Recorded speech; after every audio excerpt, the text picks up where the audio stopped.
Professor Nageshwar గారికి ఎవరి మీదనైనా comment చేసే అధికారం, ఎవరి వ్యక్తిత్వం మీదనైనా బురద జల్లే అధికారం, ఏ రాజకీయ నాయకుడి మీదనైనా అనుకూలంగా లేక వ్యతిరేకంగా మాట్లాడే అధికారం ఉన్నాయి కానీ ఇతరులెవ్వరూ మాత్రం ఆయన వ్యాఖ్యానాల మీద కామెంట్లు చేయకూడదు అని అంటున్నారు.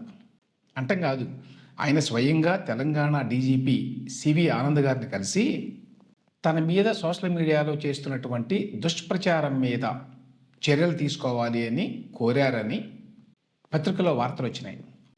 ఆయన డీజీపీని కలిశారు అంటే ఆయనకి ఏమైనా బెదిరింపు కాల్స్ వస్తున్నాయేమో, లేక బెదిరింపు మెసేజ్లు ఏమైనా వస్తున్నాయేమో, తనకి ఫిజికల్గా హాని జరగకుండా రక్షణ కల్పించాలని చెప్పి తెలంగాణ పోలీసులను కోరారేమో అని చెప్పి అనుకున్నాను.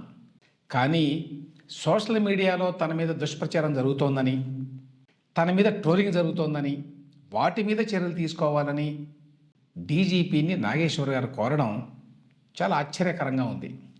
చంద్రబాబు నాయుడు గారు విశ్వసనీయ వ్యక్తి కాదు అని, జగన్ అరెస్ట్ చేయాలని చెప్పి అడిగినందుకు పవన్ కళ్యాణ్కి అమిత్ షా గారు క్లాసు పీకారని, ఒక కథ అల్లి చెప్పేటువంటి హక్కు, అధికారం, భావప్రకటన స్వేచ్ఛ అన్నీ మీకున్నాయి కానీ సామాన్య పౌరులు మాత్రం మీరు చెప్పింది విని ఊరుకోవాలా? ప్రజాస్వామ్యం, పత్రికా స్వేచ్ఛ అంటే కొందరికేనా? మామూలు ప్రజలకి ఈ హక్కులు ఉండవా? నారా లోకేష్ తనని సోకాళ్ళు జర్నలిస్ట్ అన్నాడని చెప్పి ఇది తన వ్యక్తిత్వ హననం అని నాగేశ్వర్ గారు ఒక సుదీర్ఘమైన వీడియో చేశారు. మరి పవన్ని అమిత్ షా గారు మందలించాడని, చంద్రబాబుని బీజేపీ నమ్మదు అని చెప్పి అమిత్ షా గారు చెప్పాడని మీరు ఎవరికో అంటగట్టి చెప్తే అది రెండు రాజకీయ పార్టీలను అవమానించడం కాదా? రెండు పార్టీల నాయకుల వ్యక్తిత్వాన్ని హననం చేయడం కాదా? విశ్లేషకుడి పేరుతో మనం ఎవరి మీదనైనా వ్యాఖ్యలు చేసినప్పుడు మన మీద కూడా అవతలి వాళ్ళు, ఈవెన్ సామాన్యులు కూడా వ్యాఖ్యలు చేసేటువంటి అధికారం ఉంది అని గుర్తించకుండా ఇష్టారాజ్యంగా మాట్లాడడానికి మనొక్కరికే ఏదో దైవదత్తమైన హక్కు ఉన్నట్టుగా భావించడం సెల్ఫ్ అగ్రండైజ్మెంట్ కిందకి రాదా? ఏపీ పోలీసులు హైదరాబాద్ వచ్చినట్టు, అరెస్ట్ చేసినట్టు కుప్పలు తెప్పలుగా బేస్లెస్ వార్తలు వస్తుంటే అది నిజం కాదు అని చెప్పి చెప్పకుండా, అదే సమయంలో తెలంగాణ డీజీపీని కలవడం ద్వారా నాగేశ్వర్ గారు ఏం మెసేజ్ ఇస్తున్నారు? ఉద్దేశపూర్వకంగా మిమ్మల్ని మీరు విక్టిమ్గా ప్రొజెక్ట్ చేసుకొని లబ్ధి పొందుదామనేటువంటి ప్రయత్నం అలా కనిపించడం లేదా? ఒకవైపు ఏపీ ప్రభుత్వం అరెస్టు వార్తలు అబద్ధం అని చెప్పి స్పష్టంగా ప్రకటిస్తే ఆ విషయాన్ని ఎక్నాలజీ కూడా చేయకపోవడం వెనక మీ ఆలోచన ఏంటి? మిమ్మల్ని ఏపీ ప్రభుత్వం వేధిస్తున్నది అనేటువంటి ప్రచారం కొనసాగాలనే దురుద్దేశం కాదా? తాను చేసిన వ్యాఖ్యల్ని ఇప్పటికే ఉపసంహరించుకున్నానని, దీనిని జనసేన పార్టీ కూడా స్వాగతించిందని నాగేశ్వర్ గారు అన్నట్టుగా వార్తలు వచ్చినాయి. నాగేశ్వర్ గారి మీద కంప్లైంట్ చేసింది జనసేన కార్యకర్తలు. అదే జనసేన పార్టీ నాగేశ్వర్ గారి ఉపసంహరణని స్వాగతించింది అని ఆయనే చెప్తున్నారు. కానీ అదే సమయంలో ఏపీ ప్రభుత్వం మీ మీద దాడి చేస్తున్నట్టుగా, దీని వెనక చంద్రబాబు నాయుడు గారు ఉన్నట్టుగా జరుగుతున్న ప్రచారానికి నాగేశ్వర్ గారు ఊతం ఎందుకు ఇస్తున్నట్టు? మిమ్మల్ని అరెస్ట్ చేస్తే హైదరాబాద్లో చంద్రబాబు నాయుడు గారి ఇంటిని ముట్టడిస్తామని చెప్పి కల్వకుంట్ల కవిత గారు అన్నది అంటే మీరు ఆ రకమైన అభిప్రాయం కలిగించడం వల్లే కదా. చంద్రబాబు నాయుడు గారి వైఖరి ఇటువంటి విషయాల్లో మెత్తగా ఉంటుంది. ఏ కేసీఆర్నో, కేటీఆర్నో, కవితనో, రేవంత్నో, జగన్ రెడ్డినో ఇట్లాంటి మాటలంటే సినిమా వేరుగా ఉంటుంది అనే విషయం తెలుసు కాబట్టి చంద్రబాబు నాయుడినే డ్యామేజ్ చేసి మళ్ళీ చంద్రబాబే మిమ్మల్ని వేధిస్తున్నాడు అనేటువంటి ఇంప్రెషన్ కలిగించడం తెంపరతనం కాదా?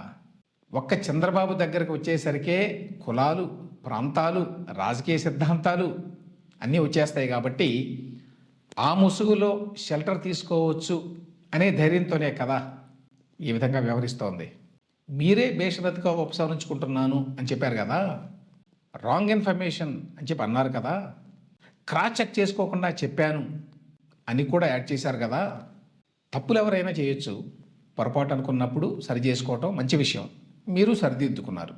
అంతటితో దాన్ని ముగించకుండా ఎవరో సోషల్ మీడియాలో మిమ్మల్ని ట్రోల్ చేశారని, యుద్ధం వాళ్ళు మొదలుపెట్టారు, నేను ముగిస్తాను లాంటి డైలాగులు చెప్పడం కరెక్టేనా? మీరు విశ్లేషకులే కానీ ఎవరికి రాజకీయ ప్రత్యర్థులు కాదు కదా. ఇంతకీ యుద్ధం మొదలుపెట్టింది ఎవరు? జనసేన, టీడీపీయా? ఆ విషయాన్ని స్పష్టంగా ఎందుకు చెప్పరు? జనసేన వాళ్ళు స్వాగతించారని మీరే చెప్తున్నారు కాబట్టి టీడీపీ అని చెప్పి అనుకోవాలి. ఏ రకంగా టీడీపీ మీ మీద యుద్ధం మొదలుపెట్టిందో, ఏ రకంగా మీరు ఆ యుద్ధాన్ని ముగిస్తారో వివరిస్తే బాగుంటుంది. అయితే ఒకటి మాత్రం చెప్పాలి. నాగేశ్వర్ గారు అటు బీజేపీని, ఇటు కమ్యూనిస్టుల్ని ఆయన స్పెర్లో పెట్టుకున్న వైనాన్ని, యంత్రాలు చేసినటువంటి వైనాన్ని మెచ్చుకోకుండా ఉండలేరు ఎవరైనా. అమిత్ షా మేము జగన్నే నమ్ముతాం అని కుండ బద్దలు కొట్టాడు అని నాగేశ్వర్ గారు అంటే బీజేపీ వాళ్ళెవ్వరూ ఖండించలేదు సరికదా. తెలంగాణలో మురళీధర్రావు లాంటి సీనియర్ బీజేపీ నాయకులు నాగేశ్వర గారికి అండగా నిలబడ్డారు.